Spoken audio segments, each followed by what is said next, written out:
외신들이 난리가 났습니다. 한국인들과 미국인들이 가까운 미래에는 이제 사우디처럼 석유 때문에 국민소득이 매우 높은 나라들보다 훨씬 더 부자가 될 것이라는 이 파격적인 보도를 했습니다.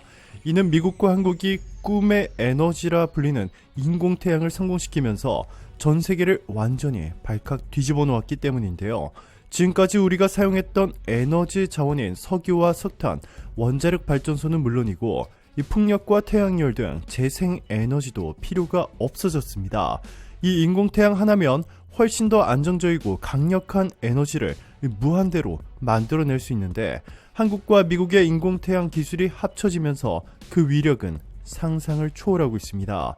이에 한국인과 미국인들이 전 세계 에너지 패권을 장악, 세계에서 두 나라 국민들이 가장 부유해질 것이라는 보도들이 쏟아져 나오고 있는데요. 지금부터 이 놀라운 내용 최고 수익률이 여러분들에게 전해드리겠습니다. 인류 18세기까지 주요 에너지 자원으로 수력과 풍력, 장작, 숯, 고래기름 등을 활용했습니다.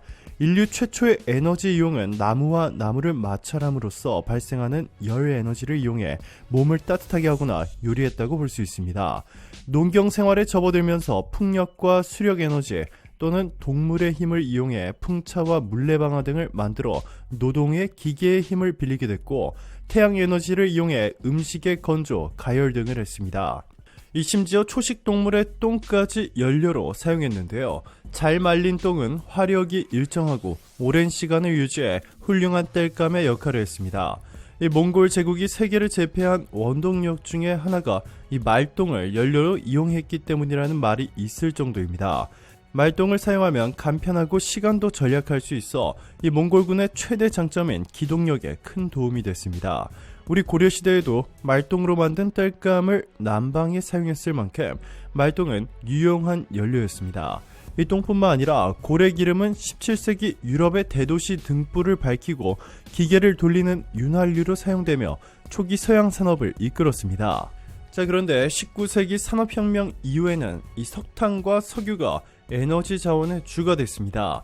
영국에서 제임스 와트가 소형 증기기관차를 발명해 열 에너지를 수증기 형태로 축적해 역학적 에너지로 변환할 수 있게 함으로써 이 석탄에서 열 에너지, 기계 에너지로 전환해 산업혁명의 계기가 됐죠. 그 후 석유가 발견되고 정제 기술의 발달과 함께 증기기관의 열원도 점차 석유와 천연가스로 전환됐습니다. 그 뒤 증기기관이나 내연기관에 의해 얻을 수 있는 역학적 에너지를 이 전기에너지로 변환하는 기술이 확립돼 사회의 전화가 진행됐습니다. 이후 원자력 에너지 등이 개발됐지만 여전히 석유와 천연가스가 전 세계 에너지원의 주로 자리매김하고 있습니다. 이 때문에 이렇게 천연자원이 가장 많이 매장되어 있는 이 중동 지역 국가 국민들은 이 상상을 초월하는 복지 혜택을 누리고 있는데요. 대표적인 예로 이번에 월드컵이 열린 카타르 국민들의 삶은 이 상상을 초월합니다. 세계에서 5번째로 자원이 많은데 인구는 고작 290만 명입니다.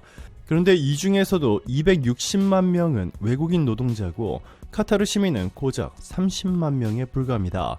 이렇다 보니 이들의 삶은 우리의 상상을 초월하고 있는데요.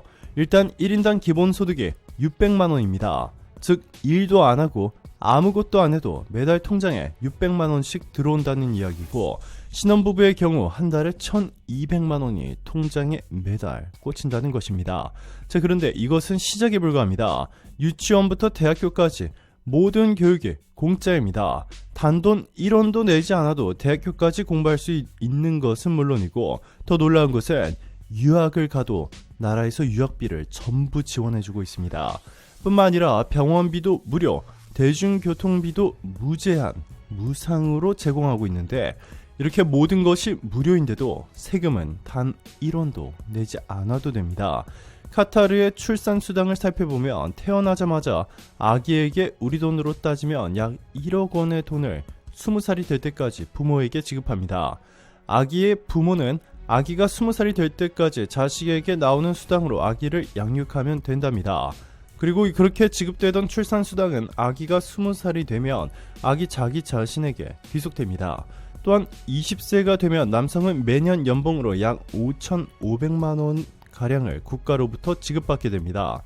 또한 이렇게 지급받던 연봉은 남성이 결혼을 하게 되면 1억으로 연봉이 상향 조정됩니다. 이 연봉은 죽을 때까지 평생 매년 연봉으로 지급되게 됩니다. 반면 여성에게는 20세가 되어도 연봉이 지급되지 않는데 이는 여성에게 경제적 자립을 불가능하게 하려는 목적입니다. 그렇기에 카타르의 여성들은 남성에게 시집가는 것을 서두르는 편이죠. 왜냐하면 여성에게는 매년 연봉이 따로 지급되지 않고 여성이 결혼하여 아이를 출산하게 되면 그때부터 여성에게도 매년 연봉이 2,200만원씩 죽을 때까지 지급됩니다. 남성과 여성이 만나 결혼하여 한 명의 아이를 출산하면 그 가정에는 남자 연봉 1억, 여성 연봉 2,200만원, 아이 출산 양육비 1억, 총 2억 2천만원이 매년 평생 지급되는 거죠. 자, 그런데 이제 에너지 패권이 완전히 바뀌었습니다. 놀랍게도 한국과 미국이 세계 에너지 패권을 손에 넣게 됐는데요. 한국과 미국이 개발한 인공태양이 바로 그 주인공입니다. 석유와 천연가스는 물론 심지어 원자력보다 효율이 비교 불가능할 정도로 훨씬 뛰어남과 동시에 이 태양열, 풍력 등은 기존 재생에너지보다 훨씬 친환경적입니다. 그래서 우리는 이를 꿈의 에너지라 불렀는데요. 한국과 미국이 꿈을 현실로 만들었습니다. 한국의 초전도 핵융합 연구장치 K-스타는 첫 가동 이후 꾸준히 세계 신기록을 갱신해가며 그 우수성을 널리 입증해왔는데요. 이번에 한국의 핵융합 에너지 연구원과 서울대학교 공동연구팀이 개발한 인공태양 기술은 세계 최고의 학술지인 네이처에 게재되며 전 세계적으로 뜨거운 환호를 받고 있습니다. 지구에서 실험하는 핵융합 반응은 중수소와 삼중수소의 핵융합 반응으로 엄밀히 따지자면 태양에서 일어나는 핵융합 과정과 조금의 차이는 있지만 같은 원리입니다. 이 때문에 핵융합로를 인공태양이라 부르기도 합니다.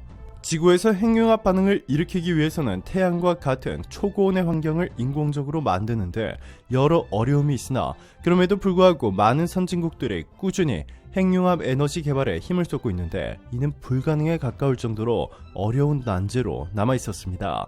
지구에서 구현하는 인공태양, 핵융합 반응은 중수소와 삼중수소를 연료로 이용하죠.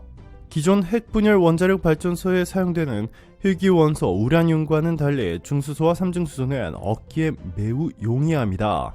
중수소는 바닷물을 전기분해해서 얻을 수 있고 삼중수소는 리튬을 핵융합로에 투입시켜 얻을 수 있습니다.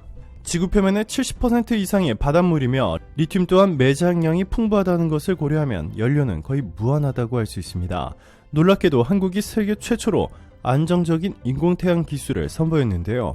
놀랍게도 한국이 세계 최초로 인공태양의 온도를 1억 도가 넘는 상태를 30초 이상 유지시키며 전 세계로부터 박수갈채를 받고 있습니다. 앞으로 4년 뒤에는 1억 도가 넘는 온도를 300초 이상, 10년 뒤에는 1억 도가 넘는 온도를 무한하게 유지시킬 수 있을 것으로 전망되고 있습니다. 자, 그런데 단순히 한국의 인공태양 기술을 세계 최초로 개발했다고 해서 전 세계 에너지 패권을 손에 넣을 수는 없습니다. 인공태양을 가동시키는데 필요한 원료인 헬륨3가 초대규모로 필요합니다. 자, 그런데 놀랍게도 얼마 전 한국이 전 세계 언론들로부터 극찬을 받으며 발사에 성공시킨 다누리호가 바로 이 헬륨3가 어디에 있는지 탐사하기 위해 열심히 임무를 수행 중에 있는 것으로 전해졌습니다.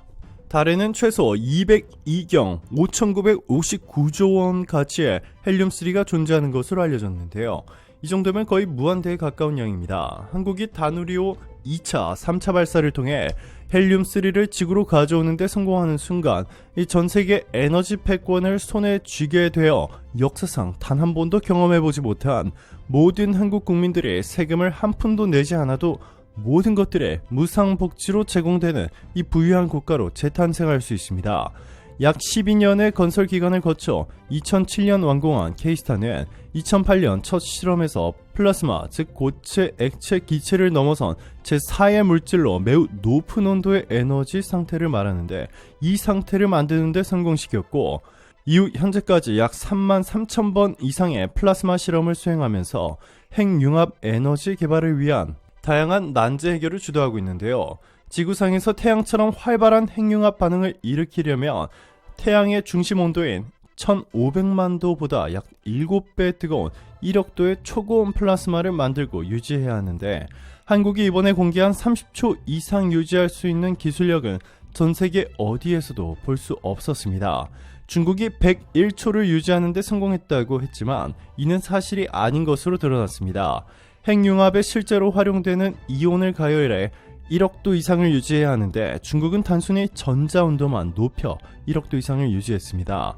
한국으로부터 세계 최초 타이틀을 빼앗기 위해 이 중국이 조작한 것이나 다름없는 것으로 이제 중국을 신뢰하는 국가는 어디에도 없습니다. 미국도 최근 인공태양의 핵심 기술을 개발하는 데 성공했습니다. 이 제니퍼 그램홈 미국 에너지부 장관은 13일 로런스 리버모어 국립연구소에 있는 핵융합 연구시설 국립점화시설 연구팀이 지난 5일 핵융합 점화에 처음으로 성공했다고 발표했습니다. 핵융합 점화는 핵융합을 일으키기 위해 투입한 에너지보다 더 많은 에너지를 핵융합 반응으로 생산하는 것을 뜻하는데요. 이것이 가능해야 사실상 인공태양을 통해 돈을 버는 것이 가능해집니다. 점화에 성공하면 에너지를 추가로 투입하지 않더라도 이 핵융합 반응이 지속적으로 연쇄적으로 일어날 수 있기 때문에 핵융합 연구에 중대한 이정표로 평가됩니다. 핵융합 발전은 과학계에서 꿈의 에너지원이라 불리고 있습니다. 풍부한 연료, 높은 효율, 적은 유해 물질 배출의 강점이기 때문입니다. 전력 공급도 안정적으로 할 수 있는 데다가 사고 위험도 기존 원자력 발전 방식에 비해 낮고 사용 후 연료, 시설 문제 등도 거의 없기 때문인데요. 한국이 세계 최초로 인공태양을 30초 이상 지속 유지시키는 데 성공한 가운데 미국의 재점화 기술까지 더해지면 미국 언론들은 한국과 미국의 곧 세계 에너지 패권을 손에 넣게 될 것이라 확신했습니다. 오늘도 감사합니다. 최고로 멋진 하루 보내시길 바랄게요.